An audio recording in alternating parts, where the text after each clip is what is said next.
Hello bro! ఈ channel first time చూస్తున్నట్లయితే please consider subscribing and liking this video. దీనివల్ల ఈ వీడియో ఎక్కువ మందికి చేరుకుంటుంది. మనం ఇవాళ జీరో వేస్టేజ్ రెసిపీ బీరకాయ తొక్కు చట్నీ చేసుకోవడం ఎలాగో చూద్దాం.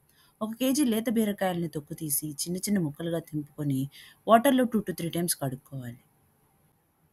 ఇప్పుడు ఒక కడాయిలో ఆయిల్ వేసి దానిలో పచ్చిమిర్చి, వెల్లుల్లిపాయలు, కొంచెం చింతపండు వేసి ఫ్రై చేసుకోవాలి. తర్వాత అది చల్లార్చి మిక్సీ వేసుకోవాలి. మళ్ళీ అదే కడాయిలో కొంచెం ఆయిల్ వేసి, బీరకాయ తొక్కు వేసి 10-15 మినిట్స్ లో ఫ్లేమ్‌లో ఫ్రై చేసుకోవాలి. దీన్ని గూడా చల్లార్చి పచ్చిమిర్చి మిశ్రమంతోటి గ్రైండ్ చేసుకోవాలి.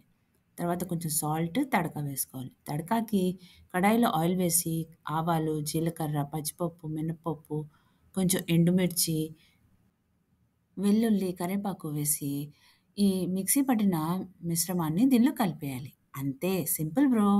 Please like, share and subscribe to my videos.